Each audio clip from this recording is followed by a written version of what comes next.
Hello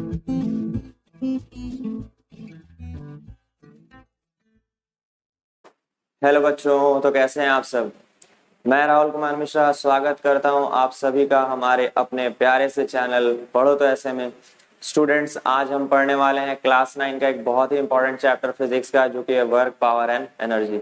ठीक है, तो हम मेहनत मजदूरी के बारे में बात करने वाले हैं, किसमें कितना है दम हम ये जानेंगे आज। ओके, तो वर्क से स्टार्ट करते हैं। वर्क क्या है स्टूडेंट्स? तो जनरल भाषा में अगर बात करें, आम लेम लैंग्वेज में, तो वर्क उसे बोलते हैं कि जब कोई स्ट्रेनस एक्टिविटी हम कर लेते हैं जिसमें हमें थकावट फील हो, ठीक है, तो वर्क हो जाता है वो। लेकिन फिजिक्स की दुनिया में ना साइंटिफिकली बहुत बड़ा मीनिंग है इसका, ठीक है, फिजिकल क्वांटिटी होता है ये। ओके, इसे हम मेजर करते हैं, ठीक है। तो वर्क क्या है? Work is said to be done, ठीक है, when a force acting on an object, ठीक है, creates a displacement in the direction of force. फिर से सुनिए, work is said to be done. Work कब होगा? जब force acting on an object, जब कोई फोर्स किसी बॉडी पे एक्ट कर रहा है और which will create a displacement in that object in the direction of force. Force के ही डायरेक्शन में जो डिस्प्लेसमेंट क्रिएट होता है उसे हम क्या बोलते हैं स्टूडेंट्स? वर्क बोलते हैं। ओके, तो वर्क का फॉर्मूला क्या हो गया मेजर करने का? Product of force into displacement in the direction of force. Basic formula हो जाता है W is equal to F into S, ठीक है।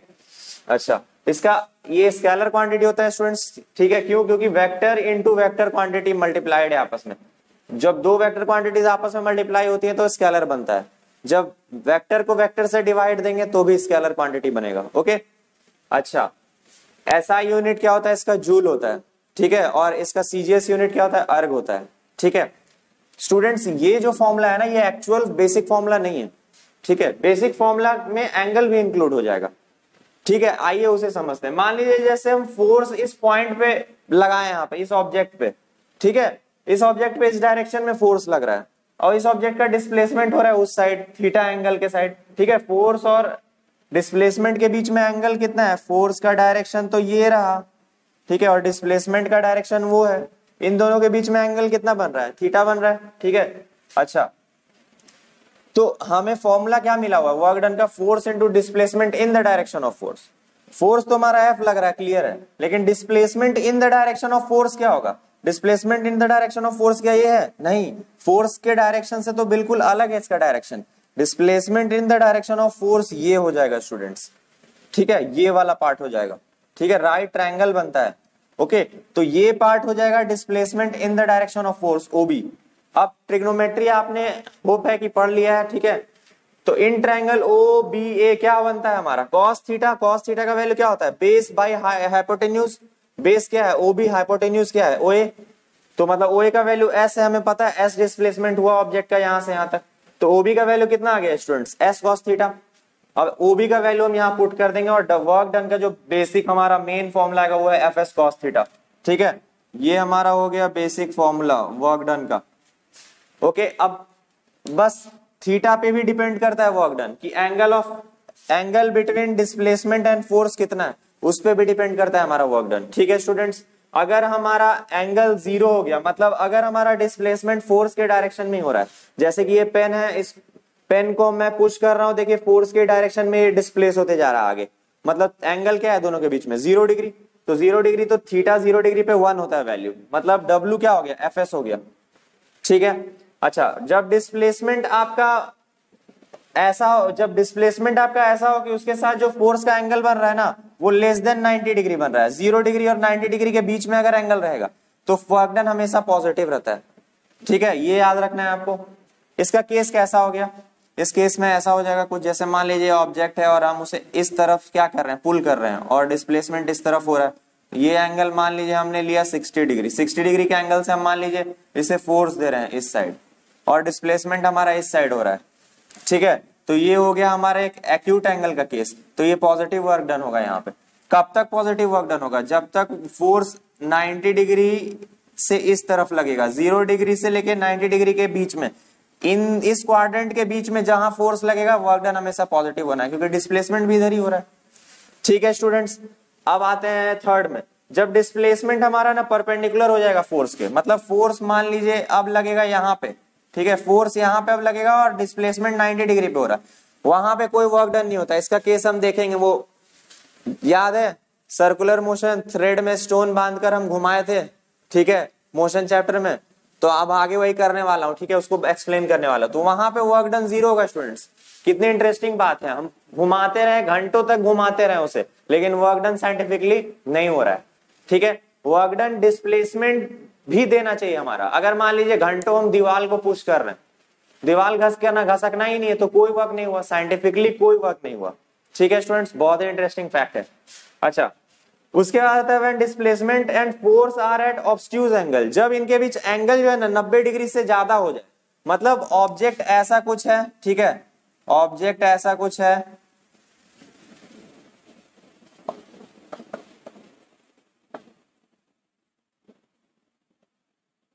उसका डिस्प्लेसमेंट इस डायरेक्शन में हो रहा है और फोर्स मान लीजिए हम इधर लगा रहे हैं या फोर्स इधर लग रहा है।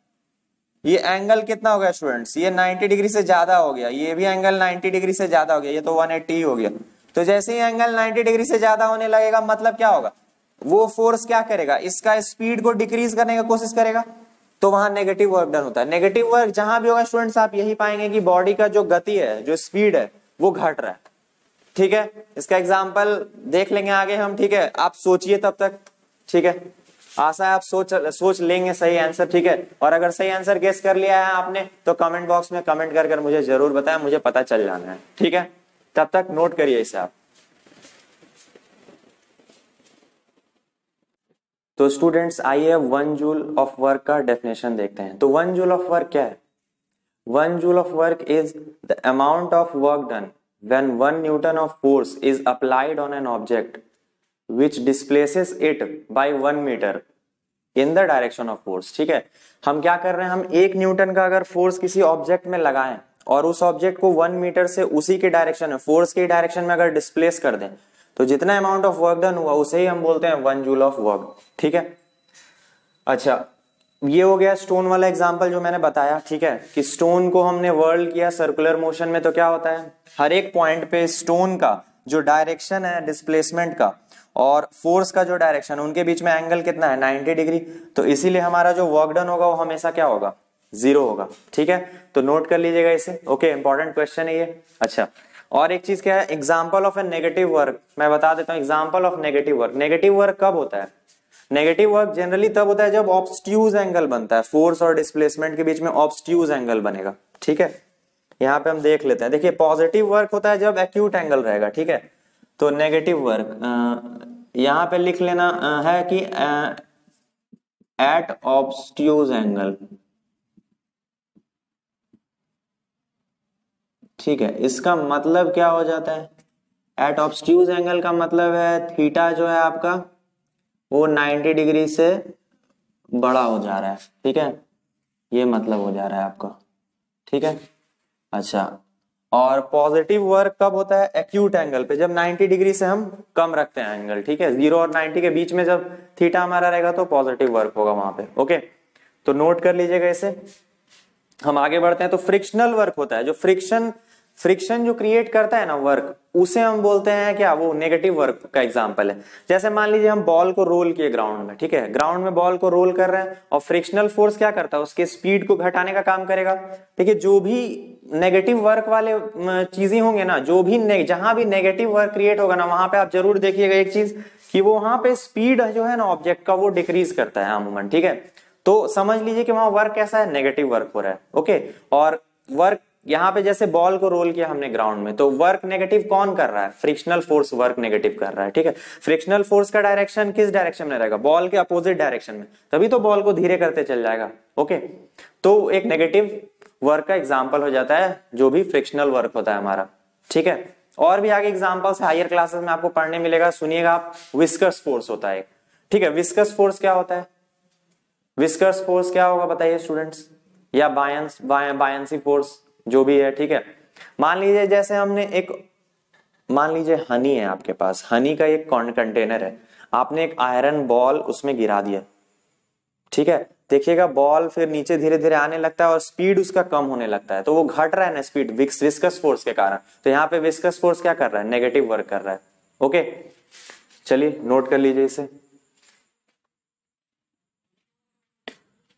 ठीक है स्टूडेंट्स, तो फ्रिक्शनल फोर्स का एंगल और बॉल का मूवमेंट डिस्प्लेसमेंट का एंगल कितना हो जा रहा है, 180 डिग्री हो जा रहा है। कितना है, ग्रेटर देन 90 डिग्री है, ऑब्वियसली नेगेटिव वर्क करेगा। हम जो विस्कस फोर्स का बात कर रहे थे, बॉल नीचे जा रहा है और विस्कस फोर्स बॉल को ऊपर, ठीक है, क्रिएट कर रहा है फोर्स ऊपर की तरफ, तो दोनों का डायरेक्शन क्या हो गया, 180 डिग्री। दोनों के बीच का एंगल कितना हो जाएगा, 180 डिग्री। तो जब भी 90 डिग्री से बड़ा एंगल होते जाएगा वहां नेगेटिव वर्क हमें देखने को मिलेगा। क्यों, क्योंकि वैसा वर्क जो होगा, वैसा फोर्स जो होगा वो स्पीड घटाएगा बॉडी का। ओके, नोट कर लीजिए इसे। स्टूडेंट्स आइए हम एनर्जी के बारे में जानते हैं। एनर्जी क्या है, energy is the capacity to do work. Definition में ही आपको दिख गया है, एनर्जी रिलेटेड है वर्क से। Energy is the capacity to do work, काम करने की क्षमता को ही हम एनर्जी बोलते हैं। ठीक है, क्या मतलब, मीनिंग क्या है, ये दोनों टर्म रिलेटेड है, डेफिनेशन से क्लियर है। ठीक है, अगर आपको क्लियर नहीं है तो मैं आपको समझाता हूं। जैसे मान लीजिए एक फास्ट बॉलर बॉल डालता है, ठीक है, एक फास्ट बॉलर बॉल डालता है, बॉल क्या होता है, आकर विकेट को हिट करता है। उसके बाद क्या होता है स्टूडेंट्स, विकेट घूमकर कुछ दूर जाती है, गिर जाती है।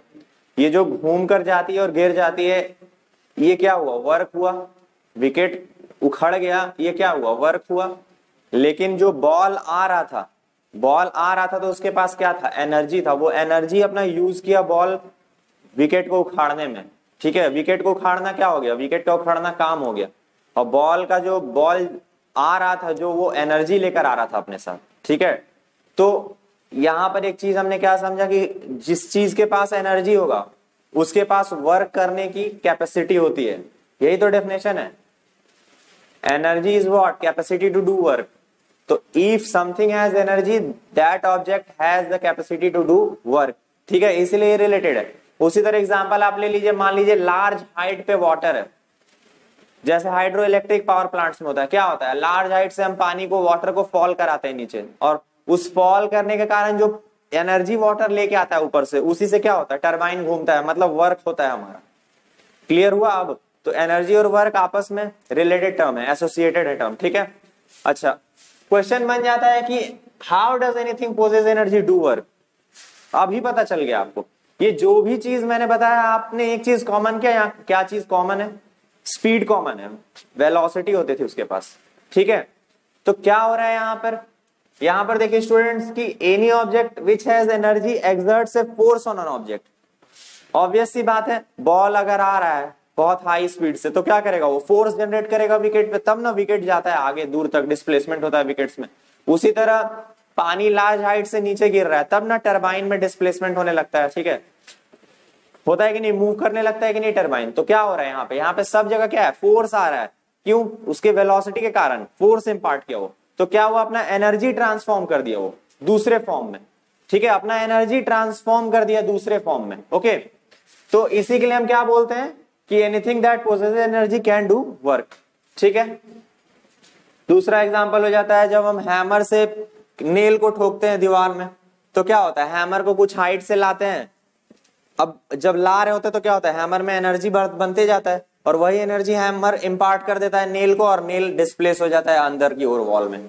तो इसीलिए बोल रहा हूं work and energy are associated. ठीक है, अच्छा, इसी से आया फिर निकल के work energy theorem. Work energy theorem क्या बोलता है स्टूडेंट्स, वर्क एनर्जी थ्योरम बोलता है ना कि the amount of work done in an object is equal to the change in kinetic energy. ठीक है, change in its kinetic energy, ये होता है हमारा वर्क एनर्जी थ्योरम। यहाँ पे एक टर्म आ गया काइनेटिक एनर्जी। ठीक है, देखिए एनर्जी बहुत टाइप के होते हैं, लाइट एनर्जी, ठीक है, heat energy, sound energy, nuclear energy, बहुत तरह का एनर्जी है। ठीक है, फ्रिक्शनल एनर्जी है, रोटेशनल एनर्जी है। ठीक है, पढ़िएगा आप ये सब आगे में हायर क्लासेस में। तो काइनेटिक एनर्जी क्या हो गया, काइनेटिक एनर्जी स्टूडेंट्स होता है energy possessed by an object by virtue of its motion. थोड़ा हाई लैंग्वेज हो गया, अब इसे लो करते हैं। Energy of an object due to its motion. ठीक है, बॉडी का गति के कारण जो एनर्जी होता है उसके अंदर, उसे हम क्या बोलते हैं, काइनेटिक एनर्जी बोलते हैं। अभी गति से ही ना बात किया, सारा कुछ रिलेटेड गति से ही तो था, स्पीड से ही था।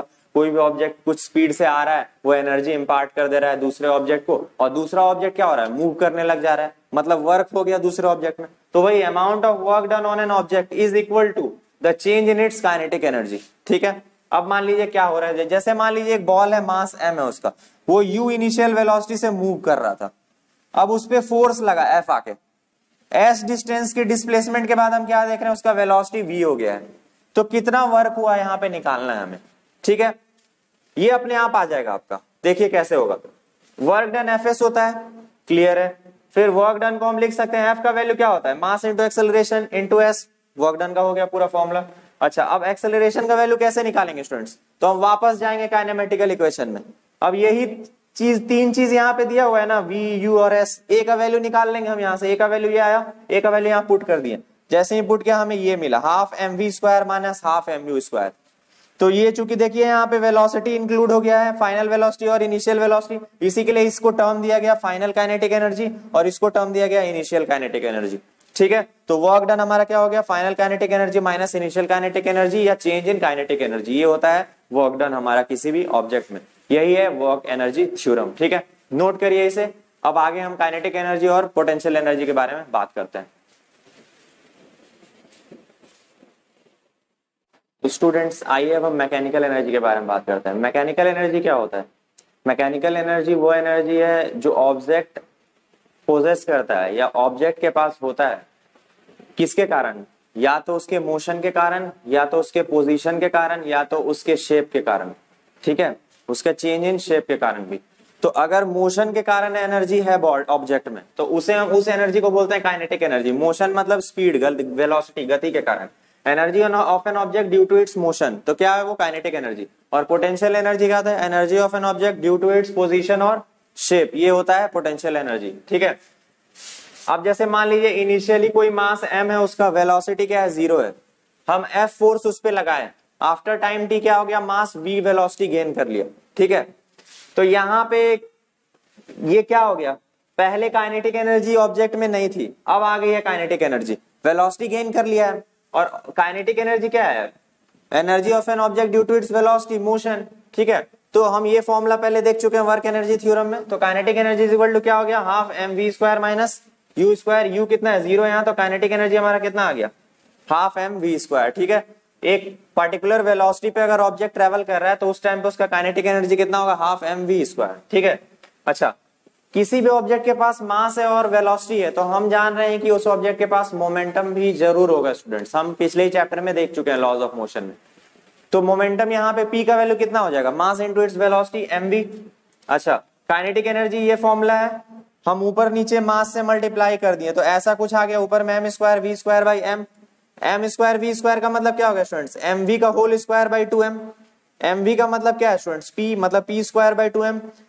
मोमेंटम और काइनेटिक एनर्जी में स्टूडेंट्स यही रिलेशन है, याद रखना है आपको। अच्छे न्यूमेरिकल्स इस पे बनते हैं, बनवाऊंगा मैं। ठीक है, इसे आप नोट कर ले ध्यान से। ठीक है, तो ये हो गया काइनेटिक एनर्जी का पूरा खेल। पोटेंशियल एनर्जी पे बात है, अब इसका एक्सप्रेशन कैसे निकलेगा। पोटेंशियल एनर्जी आपको जो पढ़ना है आपके सिलेबस में, वो आपको पोजीशन वाला ही पढ़ना है, शेप वाला मतलब आपको 11th में पढ़ना है। ठीक है, तो मान लीजिए कोई मास m है, अर्थ सरफेस पे वो रखा हुआ है और हम उसे रेज कर रहे हैं h हाइट पे। तो h हाइट पे जैसे ही ले जाएंगे, अर्थ के सरफेस से जैसे ही हम किसी ऑब्जेक्ट को उठाने लगेंगे, उसमें पोटेंशियल एनर्जी आना स्टार्ट हो जाता है स्टूडेंट्स। सिंपल चीज समझ लीजिएगा। ठीक है, पोटेंशियल एनर्जी हाइट का खेल है बस। तो पोटेंशियल एनर्जी किसके बराबर हो जाएगा, work done in raising the mass.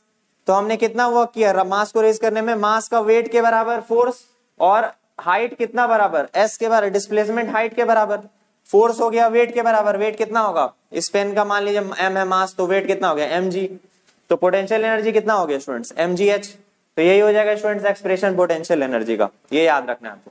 अच्छा, अब शेप के कारण क्या क्या पोटेंशियल एनर्जी होता है। तो जैसे स्प्रिंग को हमने कंप्रेस किया, ठीक है, तो उसे छोड़ेंगे तो वापस से ओरिजिनल पोजीशन रीगेन कर लेता है, एनर्जी उसमें स्टोर होता है, और वो फिर एनर्जी जो होता है उसे वापस से उसके ओरिजिनल पोजीशन पे ले आता है। तो क्या हुआ, ये एनर्जी स्टोर किया तभी ना वो वापस अपने ओरिजिनल पोजीशन पे आया। तो इससे पता चला कि वो एनर्जी गेन किया, तो वो एनर्जी का नाम दिया गया पोटेंशियल एनर्जी। उसी तरह रबर बैंड को अगर हमने एक्सपेंड कर छोड़ दिया तो एनर्जी गेन कर लेता है ताकि वो बैक टू ओरिजिनल शेप आ जाए। तो उस एनर्जी को हम क्या बोलते हैं, पोटेंशियल एनर्जी। फिर वही स्थिति होता है जब हम एरो छोड़ते हैं। एरो में क्या करते हैं, जब धनुष की प्रत्यंचा होती है, जो उसका थ्रेड होता है, ठीक है, उसे हम खींचते हैं, एक्सपेंड करते हैं, और जब छोड़ते हैं तो क्या होता है, वो बैक टू ओरिजिनल पोजीशन जाता है और वो एनर्जी इंपार्ट करता है एरो को, ताकि वो एरो आगे डिस्प्लेस हो जाए। ठीक है, तो वो सब हो जाता है पोटेंशियल एनर्जी। ठीक है, due to change in its position या फिर शेप, जो एनर्जी ऑब्जेक्ट गेन करता है उस एनर्जी को हम क्या बोलते हैं, पोटेंशियल एनर्जी। नोट कर लीजिए इसे।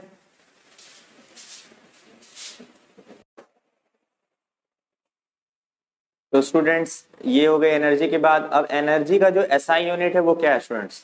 तो ऑब्वियसली अभी तक हम बात करते आ रहे हैं कि वर्क जो है वो एनर्जी में कन्वर्ट हो जाता है, एनर्जी जो है वर्क में कन्वर्ट हो जाता है।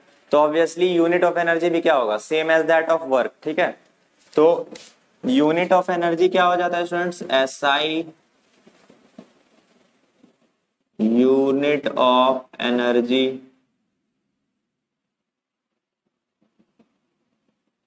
इज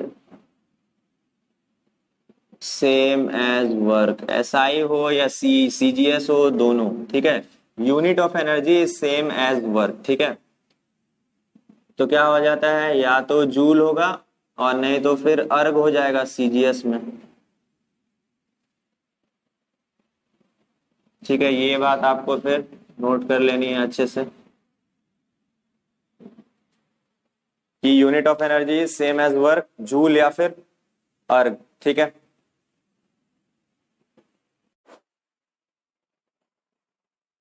तो स्टूडेंट्स आइए अब एक इंपॉर्टेंट लॉ को डिस्कस करते हैं, law of conservation of energy. Okay, तो law of conservation of energy क्या बोलता है? Law of conservation of energy हमें ये बोल रहा है स्टूडेंट्स कि एनर्जी जो है उसे ना तो हम क्रिएट कर सकते हैं ना डिस्ट्रॉय कर सकते हैं। Energy can neither be created nor destroyed, बस उसे हम ट्रांसफॉर्म कर सकते हैं, चेंज कर सकते हैं उसका फॉर्म। ठीक है, जैसे हम क्या कर सकते हैं, केमिकल एनर्जी, बैटरी में आपका केमिकल एनर्जी होता है। ठीक है, बल्ब उससे अगर हमने जला लिया तो क्या हो जाएगा, वो लाइट एनर्जी में कन्वर्ट हो गया। ओके, उसी तरह हमारा जो पैडलिंग होता है, जब हम साइकिल में पैडल करते हैं, ठीक है, तो क्या होता है, हमारा जो वर्क है, हमारा फिजिकल एनर्जी, ठीक है, वो जा रहा है और कैसे क्या चीज में कन्वर्ट हो जा रहा है, मैकेनिकल एनर्जी, काइनेटिक एनर्जी में कन्वर्ट हो जा रहा है। ओके, और भी इसी तरह बहुत से एग्जाम्पल है। ठीक है, इलेक्ट्रिकल एनर्जी जो होता है फैन को चलाने में, वो इलेक्ट्रिकल एनर्जी जब फैन को मिलता है तो क्या होता है, वो घूमने स्टार्ट करता है, तो वो काइनेटिक एनर्जी लेता है फॉर्म।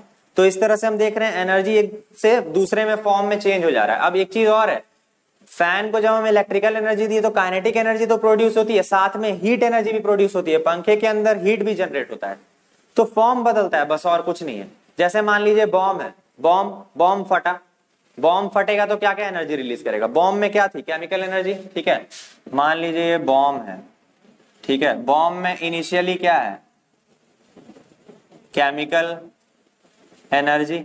अब ये जब फटेगा, ठीक है, ये फटेगा तो क्या रिलीज करता है, ये क्या कौन कौन सा एनर्जी रिलीज करता है, ये हीट रिलीज करेगा। ठीक है, हीट एनर्जी, लाइट एनर्जी और साउंड एनर्जी।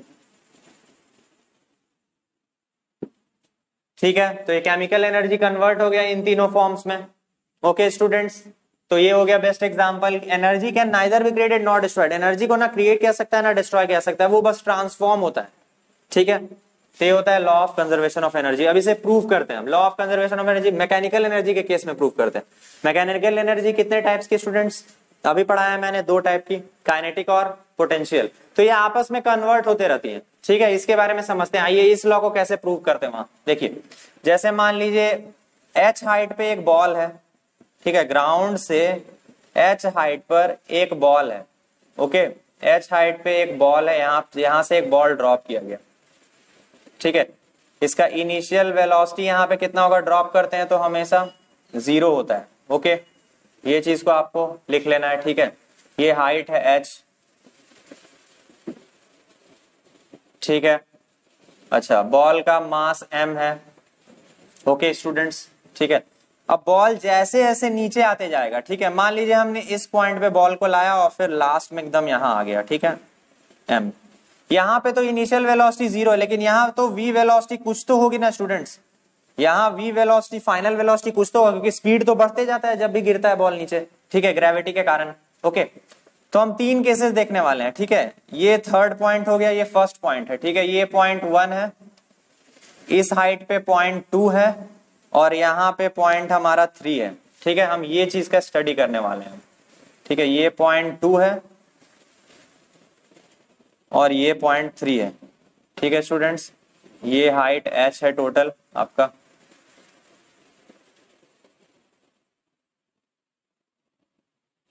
चलिए अच्छा, अब आते हैं यहाँ पे, देखते हैं ये इतना दूरी है आपका ऊपर से नीचे तक का x, तो ये हाइट कितना हो गया ग्राउंड से स्टूडेंट्स, ये हाइट कितना हो जाएगा आपका, इसे भी नोट कर लेते हैं। ठीक है, ये सेकंड केस है, इस हाइट को भी हम नोट कर लेते हैं।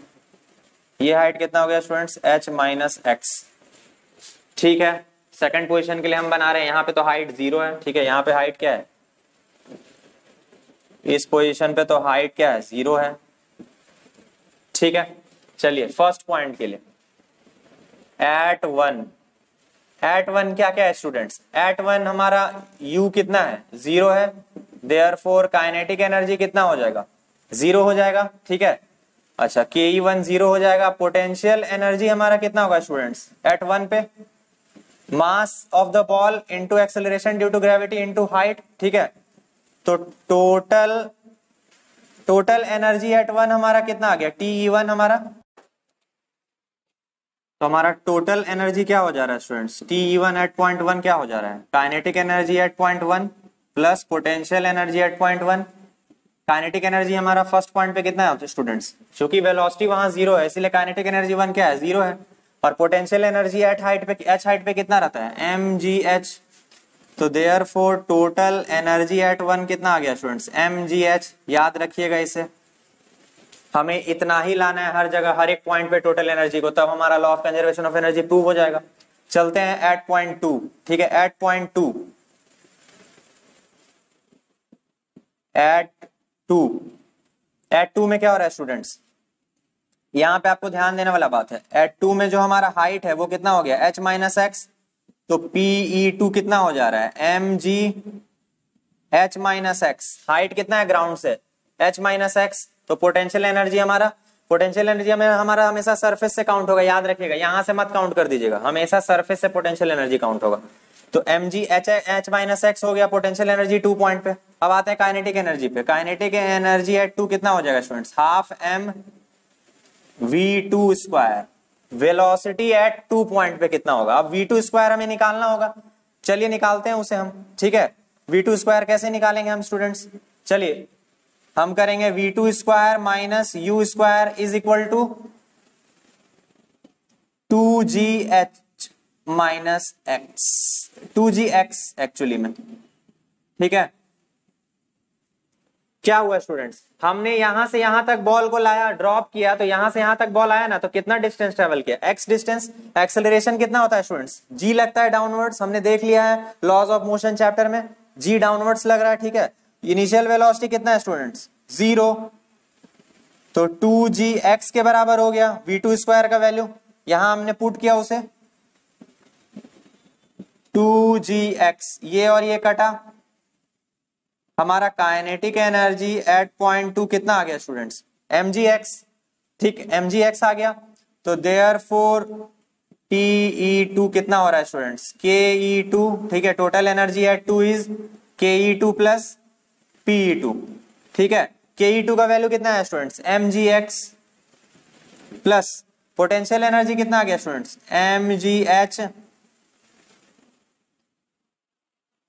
mgh minus x.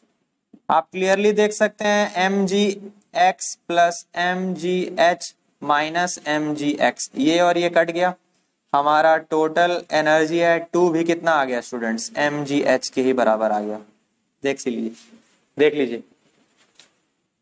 ठीक है, तो हमारा फर्स्ट पॉइंट पे जितना टोटल एनर्जी था, सेकंड पॉइंट पे हमें टोटल एनर्जी उतना ही मिल गया। अब थर्ड पॉइंट पे प्रूफ करना है हमें। ठीक है, एट 3, ओके,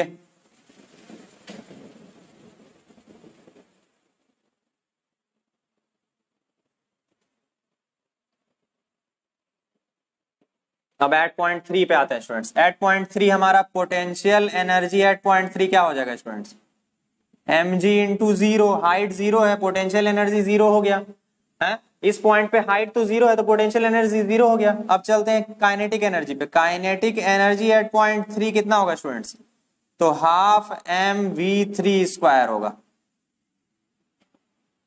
फिर से वही चीज, V three square minus U square is equal to कितना स्टूडेंट्स 2g। अब डिस्टेंस कितना ट्रेवल कर लिया h, है ना, बॉल यहां से यहां तक कितना डिस्टेंस ट्रेवल किया, हाइट h पूरा पूरा। तो वी थ्री स्क्वायर हमारा कितना आ जाएगा स्टूडेंट्स, ये तो 0 है तो 2gh के बराबर हो जाएगा। वैल्यू यहां पुट कर दीजिए, हाफ m इंटू 2gh, ये और ये गया answer. Kinetic energy eight point 3 कितना आया स्टूडेंट्स, तो टोटल एनर्जी एट पॉइंट 3 कितना हो जाएगा, ke3 प्लस pe3। ठीक है स्टूडेंट्स, ke3 कितना है हमारा mgh प्लस पोटेंशियल एनर्जी कितना है थर्ड पॉइंट पे 0। तो हमारा टोटल एनर्जी भी देख सकते हैं आप, वो भी आ गया कितना mgh। ठीक है स्टूडेंट्स, तो हम क्या बोल सकते हैं कि हर एक पॉइंट पे इस डाउनवर्ड मोशन में, ठीक है, हर एक पॉइंट पे हमारा क्या है, एनर्जी कंजर्व्ड है, टोटल एनर्जी। देखिए देखिए देखिए, तीनों का वैल्यू क्या आ गया, इक्वल आ गया। यही है law of conservation of energy का प्रूफ। ठीक है, बुक में आपके नहीं दिया हुआ है, ठीक है, एग्जाम पॉइंट ऑफ व्यू से उतना इंपॉर्टेंट नहीं है मेरे हिसाब से, लेकिन हाँ आपको ये चीज जानना जरूरी है। कुछ बच्चे ओलंपियाड लेवल की भी तैयारी कर रहे हैं तो उन्हें ये कंसेप्ट होना चाहिए। इसी कंसेप्ट पे बहुत सारा न्यूमेरिकल्स बनेगा आगे। ठीक है, तो नोट कर लीजिए इसे। ठीक है, आप देख सकते हैं, आप देखिए और सीखिए जो पीछे सीखा आपने। ठीक है, क्या energy can neither be created not destroyed, लेकिन क्या हो सकता है, ट्रांसफॉर्म जरूर हो सकता है एक फॉर्म से दूसरे फॉर्म में। यहाँ पे सबसे हाइट पे क्या है, सिर्फ पोटेंशियल एनर्जी है, क्योंकि वहां काइनेटिक एनर्जी 0 है, वहां पे तो वेलोसिटी है ही नहीं ना कोई ऑब्जेक्ट के पास, तो काइनेटिक एनर्जी वहां 0 है। लेकिन जैसे ही हम छोड़े इसको, वेलोसिटी बढ़ता चला गया और हाइट घटता जा रहा है, वेलोसिटी बढ़ता जा रहा है और हाइट घटता जा रहा है, मतलब काइनेटिक एनर्जी बढ़ता जा रहा है धीरे धीरे जैसे से नीचे जा रहा है, और पोटेंशियल एनर्जी क्या हो रहा है, घटता जा रहा है स्टूडेंट्स। जैसे से हाइट कम होगा पोटेंशियल एनर्जी कम हो जाएगा और काइनेटिक एनर्जी बढ़ता जाएगा। ठीक है, तो ये चीज आपको समझना है, इसी पे पूरा बेस्ड है concept law of conservation of energy का। ठीक है, नोट कर लीजिए।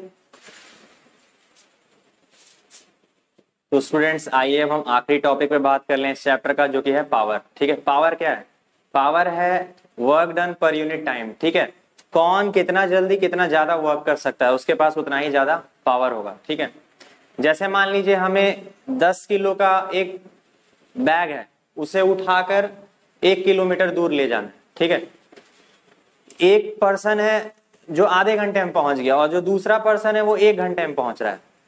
एक पर्सन आधे घंटे में पहुंच गया, दूसरा पर्सन है वो 1 घंटे में पहुंच रहा है।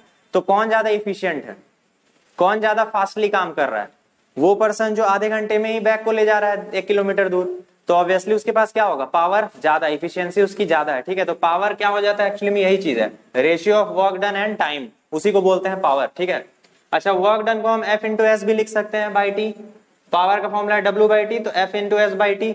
अच्छा डिस्टेंस बाई टाइम क्या होता है स्टूडेंट्स, डिस्प्लेसमेंट बाय टाइम क्या होता है, डिस्प्लेसमेंट बाय टाइम होता है वेलोसिटी, तो फोर्स इनटू वेलोसिटी भी पावर का एक फॉर्मूला होता है, ध्यान में रखिएगा। ओके, अच्छा पावर जो है वो स्केलर क्वांटिटी है, क्योंकि वर्क भी स्केलर है, टाइम तो स्केलर है ही। ठीक है, अच्छा एसआई यूनिट क्या होता है स्टूडेंट्स, पावर का एसआई यूनिट होता है जूल पर सेकंड, इसको नाम दिया गया वॉट। ठीक है, पावर का बहुत ज्यादा यूज था, इसीलिए इसे भी एक स्पेसिफिक नाम दे दिया गया इसके यूनिट को, वॉट। ठीक है, अच्छा 1 हॉर्स पावर यूनिट है। ठीक है, ब्रिटिश यूरोप में ज्यादा यूज होता है, तो 1 हॉर्स पावर क्या होता है, 746 वॉट के बराबर होता है। ओके, नोट कर लीजिएगा इसे। और 1 किलो वॉट, किलो का मतलब ही होता है 1000, 1 किलो वॉट का मतलब 1000 वॉट। ठीक है, नोट करने वाली बात है।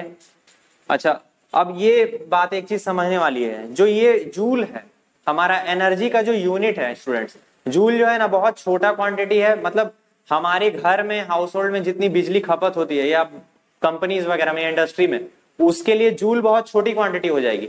ठीक है, जूल में अगर हम एनर्जी को काउंट करने जाएं तो बहुत बड़ी बड़ी वैल्यूज आएंगी, तो हम जूल के जगह एक यूनिट यूज करते हैं। ठीक है, एक दूसरा यूनिट यूज करते हैं लार्ज स्केल को ऑफ इलेक्ट्रिसिटी को समझने के लिए। ठीक है, इलेक्ट्रिकल एनर्जी को किलो वॉट आवर। ठीक है, किलो वॉट आवर क्या होता है, 1 किलो वॉट आवर का मतलब होता है amount of energy consumed by an electrical gadget. ठीक है, इन 1 आवर। ठीक है, 1 घंटा में कोई इलेक्ट्रिकल गैजेट जितना एनर्जी खपाता है, ठीक है, at the rate of 1000 what. ठीक है, 1000 वॉट के रेट से जितना एनर्जी वो कंज्यूम कर रहा है 1 घंटे में, उसे ही बोलते हैं 1 किलो वॉट आवर।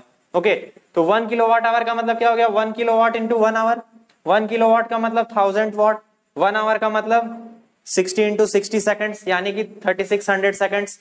इनको हमने मल्टीप्लाई किया तो 1 किलोवाट आ गया 3.6 इंटू 10⁶ जूल के बराबर। और ये एक यूनिट बिजली है स्टूडेंट्स।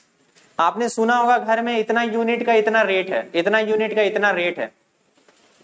तो यूनिट में कितना जूल होता है आप देख लीजिए, सिर्फ एक यूनिट में 3.6 इंटू 10⁶ जूल होता है। बताइए, तो इसीलिए मैं बोल रहा हूं कि जूल जो है it is a too small quantity to express large quantities of energy. और जो भी हमारे घर में एनर्जी या इंडस्ट्रीज वगैरह में यूज हो रही है बहुत ज्यादा अमाउंट में होती है। ये तो 1 यूनिट का वैल्यू इतना जूल है, बताइए। ठीक है, तो कमर्शियल यूज के लिए हमने 1 किलोवाट आवर करके एक यूनिट लाया। ठीक है, कैसे आया ये चीज कैसे आया, ये चीज कैसे आया समझ लीजिए। देखिए, एनर्जी या वर्क डन, ये तो रिलेटिव टर्म है। ठीक है, तो यहाँ पे एक और चीज हो सकता है E/T। यहां से हम क्या लिख सकते हैं, एनर्जी जो होता है पावर इंटू टाइम के बराबर होता है। ठीक है, पावर का यूनिट क्या है वॉट, टाइम का यूनिट क्या है सेकंड। ठीक है, वॉट सेकंड क्या हो जाएगा जूल में हो जाएगा। वहीं अगर हम वॉट को किलोवाट में कर दें और टाइम को आवर में कर दे तो किलोवाट आवर में हमें एनर्जी मिलेगा। ठीक है, तो यहीं से हमें एनर्जी का ये यूनिट जो है वो क्या है, एनर्जी का ही यूनिट है। इसमें कंफ्यूज नहीं होना है आपको, किलोवाट आवर किसका यूनिट है, एनर्जी का यूनिट है। ठीक है, इसमें ही बहुत सारे बच्चों को कंफ्यूजन रहता है, ये चीज आपको समझ के रखना है, किलोवाट आवर एनर्जी का यूनिट है। ठीक है, नोट कर लीजिए इसे। अब आपको क्वेश्चन में दे देगा कि मान लीजिए, आपको क्वेश्चन में क्या दे देगा कि इतना इलेक्ट्रिसिटी, इतना वॉट एनर्जी कंज्यूम कर रहा है आपका गैजेट्स, इतना ऑब्जेक्ट्स। ठीक है, बल्ब का, फैन का, हीटर का, सबका अलग अलग वॉट दे देगा और इतने टाइम के लिए सब चल रहा है। तो सबको आपको जोड़ना है, टोटल एनर्जी कितना कंज्यूम कर रहा है वो निकालना है। और आपको दे देगा नीचे में कि पर यूनिट एनर्जी का जो चार्ज है ना, पर यूनिट इलेक्ट्रिसिटी का जो चार्ज है वो दे देगा 3 रुपया है, 3.5 रुपया है। तो टोटल महीना में कितना रुपया जाएगा पर मंथ। तो पर मंथ जितना एनर्जी रिक्वायर्ड है उसको हम पहले कैलकुलेट करेंगे, उस टोटल एनर्जी को पर यूनिट, उसको टोटल एनर्जी को हम यूनिट में कन्वर्ट कर लेंगे। ठीक है, टोटल एनर्जी अगर जूल में आया तो इससे डिवाइड दे देंगे, और नहीं अगर किलोवाट आवर में आ रहा है तब तो बढ़िया ही है, किलोवाट आवर उतना ही यूनिट में कन्वर्ट हो जाता है। ठीक है, मान लीजिए आपका जैसे 36 किलोवाट आवर आया महीने का एनर्जी खपत, तो मतलब उसका 36 यूनिट्स हो गया। अब 3.5 रुपया पर यूनिट अगर है, 3.5 रुपीज पर यूनिट का अगर पड़ रहा है तो 36 इंटू 3.5 कर लेंगे हम। न्यूमेरिकल जब देखेंगे तो खूब आसानी से इस चीज को समझ लेंगे, बहुत ही इजिली क्लियर हो जाएगा। ठीक है, certain force acting on a 20 kg mass changes its velocity from 5 meter per second to 2 meter per second. Calculate the work done by the force. तो सबसे पहला न्यूमेरिकल हमारा ये चौथा क्वेश्चन एक्सरसाइज का, जिसमें बोला जा रहा है कि एक मास है, ठीक है, 20 केजी का, 20 केजी का, और उसका जो वेलोसिटी है वो 5 मीटर पर सेकंड से 2 मीटर पर सेकंड पे ले आया गया है बाई अ फोर्स। ठीक है, तो work done by the force हमें ये निकालना है। ओके स्टूडेंट्स, तो क्या होगा आप देखिए, वर्क डन क्या होता है, चेंज इन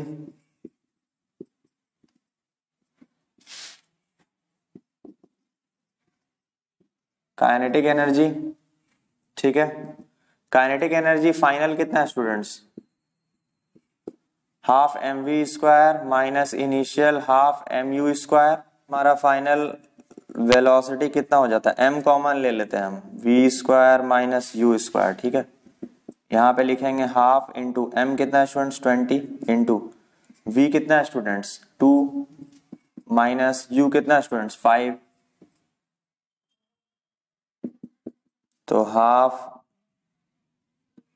यहाँ पे काट दीजिए, 10 कर दीजिए इसे। ठीक है, 10 into 4 minus 25, 10 into minus 21 minus 210 joule. ये हुआ स्टूडेंट्स हमारा वर्क डन। हमारा वर्क डन आ रहा है नेगेटिव। ठीक है, मैंने आपको थ्योरी में भी बताया था कि जब भी वर्क नेगेटिव होगा स्पीड क्या होगा, घटेगा ऑब्जेक्ट का। ठीक है, तो यही हो रहा है, आंसर हमारा ये हो गया रिक्वायर्ड। ठीक है, फोर्थ क्वेश्चन का नोट कर लीजिए। A certain household has consumed 250 units of energy during a month. How much energy is this in joules? तो स्टूडेंट्स क्वेश्चन नंबर 9 ये है कि 250 units of energy per month एक हाउस होल्ड खर्च करता है, वेस्ट करता है। ठीक है, तो हमें इस एनर्जी को जूल में बताना है। तो एनर्जी टोटल कितना दिया हुआ है 250 यूनिट्स। अच्छा, 1 यूनिट में एनर्जी में कितना जूल्स होता है, हमें जूल में निकालना है इस वैल्यू को। 1 यूनिट एनर्जी में कितना जूल्स होता है स्टूडेंट्स, 3.6 इंटू 10⁶ जूल्स। ठीक है स्टूडेंट्स, तो 250 यूनिट्स में कितना हो जाएगा students? 250 into 3.6 into 10⁶ joules, and that comes out to be 9 into 10⁸ joules. This is our answer. कुछ करना नहीं था स्टूडेंट्स, 250 यूनिट्स एनर्जी दिया हुआ है। अब एक यूनिट में कितना जूल होता है? इतना ही जूल, तो उससे मल्टीप्लाई कर देना है 250 यूनिट को जूल, एक यूनिट के जूल में। ठीक है, तो आंसर हमारा आ जाएगा। ये इजी क्वेश्चन है, नोट कर लीजिए। An object of mass 40 kg is raised to a height of 5 meters above the ground. What is its potential energy? If the object is allowed to fall, find its kinetic energy when it is halfway down. Question में students क्या बोला गया है कि एक object है, उसे 5 metre के हाइट पे रेज किया गया, उस ऑब्जेक्ट का मास है 40 केजी, तो पोटेंशियल एनर्जी ऑब्जेक्ट ने कितना गेन किया ये निकालना है। और दूसरा क्वेश्चन है कि काइनेटिक एनर्जी हाफ हाइट पे कितना होगा वो निकालना है। ठीक है, तो पोटेंशियल एनर्जी कितना होता है स्टूडेंट्स? mgh। ठीक है, m है यहाँ 40, g है हमारा वैल्यू 9.8 होता है। ठीक है, बहुत बार 10 लेने भी बोल दिया जाता है, 10 आप ले सकते हैं अप्रोक्सीमेटली, और h है आपका 5 मीटर। ठीक है, तो पोटेंशियल एनर्जी एग्जैक्ट कितना आ जाएगा स्टूडेंट्स? 1960 जूल्स। ठीक है, क्योंकि मीटर में और केजी में एसआई यूनिट्स में ये सब, तो पोटेंशियल एनर्जी हमारा इतना आएगा। ठीक है, अच्छा, काइनेटिक एनर्जी हाफ हाइट पे बोल रहा है स्टूडेंट्स, तो kinetic energy at half height students कितना होता है? क्योंकि एनर्जी हमेशा कंजर्व्ड रहता है, तो kinetic energy at half height कितना हो जाएगा students? Kinetic energy half height पे होगा P का हाफ। ठीक है, मतलब 980 जूल्स हो जाएगा अपना काइनेटिक एनर्जी। ठीक है, रिक्वायर्ड काइनेटिक एनर्जी। तो हमारा ये और ये आंसर आ गया। ठीक है, नोट कर लीजिए इसे। An electric heater is rated 1500 watt. How much energy does it use in 10 hours?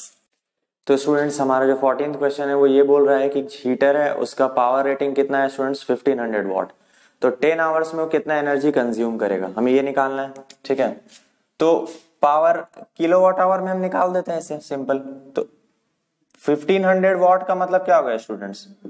1500 what into 10 hours.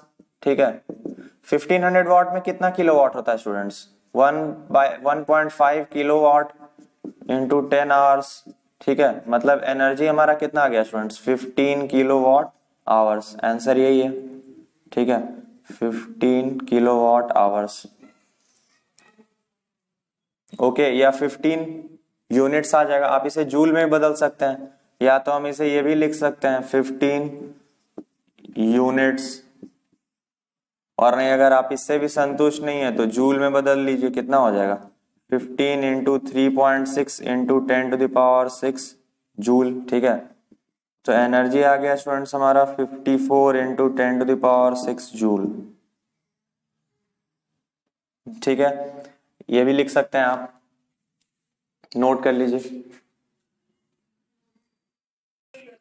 Calculate the work required to be done to stop a car of 1500 kg moving at a velocity of 60 km per hour. Students हमारा जो 17th question है वो बोल रहा है कि एक car है 1500 केजीज का। ठीक है, और उसका इनिशियल वेलोसिटी से वो ट्रेवल कर रहा है जिसका स्पीड है 60 किलोमीटर पर आवर। ठीक है, तो कितना वर्क डन करना पड़ेगा कि कार को हम स्टॉप कर सकें? ठीक है, उसका फाइनल वेलोसिटी 0 मीटर पर सेकंड कन्वर्ट कर सकें, तो कितना वर्क डन हमें करना पड़ेगा? ठीक है, कितना वर्क रिक्वायर्ड है? तो पहले हम किलोमीटर पर आवर को एसआई यूनिट्स में कर लें, मीटर पर सेकंड्स में। 60 इंटू क्या चीज से मल्टीप्लाई करना पड़ता है स्टूडेंट्स? 5/18 से, तो मीटर पर सेकंड में आ जाएगा, तो ये हो गया 50/3 मीटर पर seconds.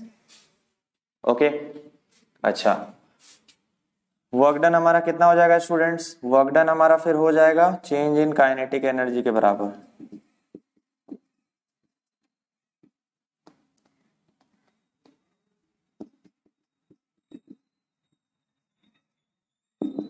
Change in kinetic energy कितना होता है students? Final kinetic energy minus initial kinetic energy. Final kinetic energy students हमारा कितना हो जाएगा? 0। ठीक है, फाइनल काइनेटिक एनर्जी हमारा 0 हो जा रहा है माइनस इनिशियल इंटू 50/3 का होल स्क्वायर। ठीक है स्टूडेंट्स, तो हमारा ये पार्ट तो 0 हो गया, ये आ रहा है 208,333.3 माइनस हमें इतना वर्क करना पड़ेगा अपोजिट डायरेक्शन में। ठीक है, तब जाके कार क्या होगा? स्टॉप होगा। उसी के कारण नेगेटिव साइन आया, क्योंकि वर्क डन हमारा अपोजिट डायरेक्शन हो रहा है with respect to the car, movement of car. Car अगर इस डायरेक्शन में तो वर्क डन हम इस डायरेक्शन में कर रहे हैं, इसलिए नेगेटिव हो गया। ठीक है स्टूडेंट्स, क्योंकि हम स्पीड को क्या कर रहे हैं? घटा रहे हैं यहाँ पे, तो वर्क डन ऑब्वियसली नेगेटिव आएगा। लैंग्वेज में लिख दीजिएगा required work to stop the car.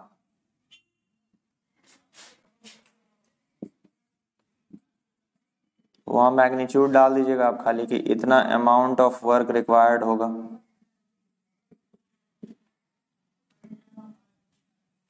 ठीक है स्टूडेंट्स,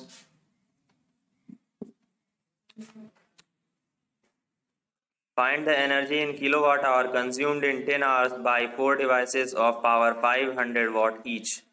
क्वेश्चन नंबर 20 क्या बोल रहा है स्टूडेंट्स की एक डिवाइस है 500 वॉट का। ठीक है, ऐसे 4 डिवाइसेस हैं। ठीक है, तो हमें कैलकुलेट करना है कि टोटल एनर्जी कितना चारों डिवाइस मिलके कंज्यूम करेगा, कितने आवर्स में? 10 आवर्स में। ठीक है, एनर्जी निकालना है हमें। तो एनर्जी का फॉर्मूला क्या हो जाता है students? Power into time. Power कितना है स्टूडेंट्स? 2000 वॉट। 2000 वॉट का मतलब कितना हो गया students? 2 kilo watts into time कितना है? 10 आवर्स। तो कितना आ गया स्टूडेंट्स? 20 किलो वॉट आवर आ गया हमारा टोटल एनर्जी। ठीक है स्टूडेंट्स, ये किसके बराबर हो जाएगा? 20 किलो वॉट के बराबर ही, 2 किलो वॉट के बराबर। ठीक है, तो हमारा आंसर आ गया ये किलो वॉट आवर्स में, या फिर यूनिट्स 20 यूनिट्स में ही नोट कर लीजिए। तो स्टूडेंट्स इसी के साथ हमारा वर्क पावर एनर्जी जो टोटल चैप्टर है थ्योरी प्लस न्यूमेरिकल हमने खत्म कर लिया है। होप करता हूँ आपको पूरा चैप्टर अच्छे से समझ में आ गया होगा। मैं और न्यूमेरिकल्स करवाने वाला हूँ, निश्चिंत रहिए। ठीक है, और भी अच्छे अच्छे न्यूमेरिकल्स मैं लाऊंगा और आपको करवाऊंगा। ठीक है, लेकिन अभी के लिए आप जो भी थ्योरी मैंने बताई उसे ध्यान से समझिए, बैठकर पढ़िए और न्यूमेरिकल्स प्रैक्टिस करिए। ठीक है, एग्जाम्पल्स पे भी फोकस पूरा रखिएगा। ओके, तो टेंशन लेने का नहीं, टेंशन देने का ध्यान रखिए अपना और मस्त रहिए।